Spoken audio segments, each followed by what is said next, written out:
Damai sejahtera dari Allah Bapa itu yang melampaui segala akal dan pikiranmu dalam Kristus Yesus Tuhan kita. Amin. Umat yang dikasihi dalam nama Yesus Kristus, tidak terasa hari Minggu kita akan dalam masuk ke perayaan Advent keempat, dan kita akan masuk ke perayaan malam Natal, dan 25 Desember kita akan merayakan Natal. Natal adalah hari yang sukacita. Karena itu ketika Natal sebagai sukacita, disitulah kita akan melihat bagaimana Kristus yang datang ke dunia ini karena kasih-Nya.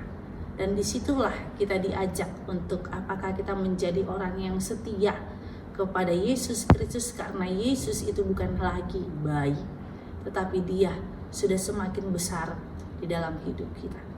Karena Allah sudah semakin besar di dalam hidup kita, dibutuhkan kesetiaan kita.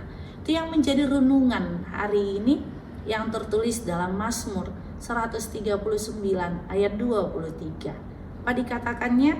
Selidiki aku ya Allah, dan kenalilah hatiku. Ujilah aku dan kenallah pikiran-pikiranku. Demikianlah firman Tuhan. Nah, kita melihat bagaimana pengakuan iman daripada Daud.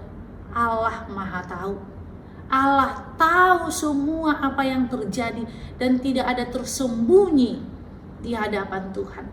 Karena itu sepandai-pandainya tupai melompat, dia akan jatuh. Sepandai-pandainya orang menyimpan sesuatu hal, tetap akan terungkap. Karena itulah ketika Daud katakan selidikilah aku, dia ingin mengatakan kepada Tuhan, Tuhan, apapun yang terjadi dalam hidupku, aku tetap setia kepadamu. Oleh karena itu, Amanginang, ketika Daud katakan selidikilah aku, ujilah aku, kenallah aku. Artinya ia ingin menyuruhkan kepada Allah bahwa setiap ujian yang ada itu untuk melihat apakah kita setia kepada Tuhan. Amanginang, di hadapan saya ada bunga. Tentu bunga ini adalah bunga yang dari plastik, tetapi ada busanya di bunga ini. Maaf terlalu ke dalam ya, saya nggak bisa tarik.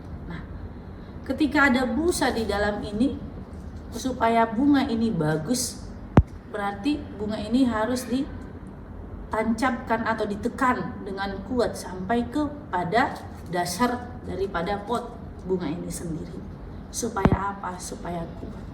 Terkadang juga Tuhan menguji kita seperti bunga ini, ditekan, tapi supaya kita jadi kuat. Disitulah Tuhan mau lihat apakah kita menjadi setia atau tidak. Kemudian dikatakan kenallah pikiran-pikiran. Karena apa? Ketika hanya pikiran memikirkan hal-hal yang negatif, firman Tuhan katakan kita juga sudah berdosa. Ternyata belum kita melakukan dosa, masih pikiran kebencian, masih pikiran kekesalan, masih pikiran kita adalah rasa yang gak enak.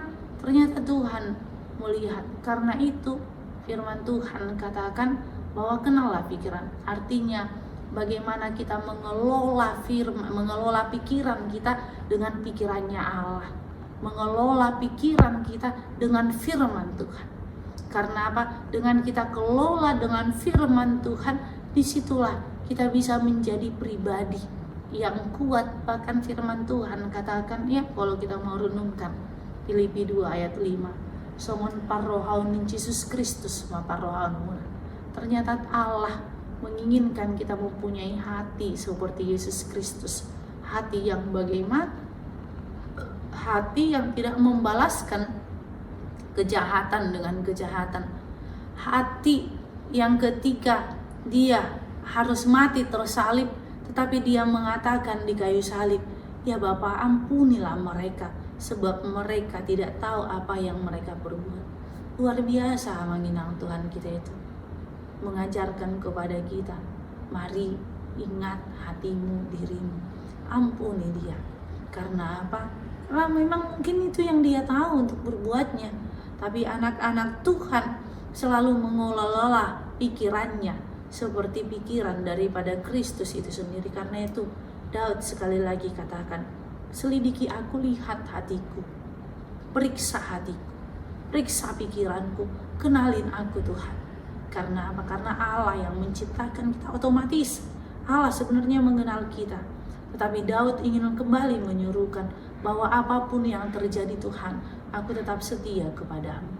1 tahun akan berlalu, 2023 akan berlalu, tapi ingatlah, kasih setia Tuhan tidak akan pernah berlalu. Amin. Kita bersatu dalam doa. Terima kasih Tuhan Yesus buat anugerah-Mu, buat cinta kasih-Mu. Biarlah kami selalu bersuka cita sekalipun kami mengalami tantangan, karena Tuhan melihat kesetiaan kami dengan memuji hati dan pikiran kami. Biarlah hati pikiran kami tertuju kepada firman-Mu, karena kami tahu Engkau selalu menyertai kami. Tuhan Yesus, inilah doa kami, dalam nama Yesus Kristus kami berdoa padamu. Amin. Anugerah Tuhan kita Yesus Kristus dan kasih Allah dan persekutuan Roh Kudus itulah yang menyertai kita. Amin.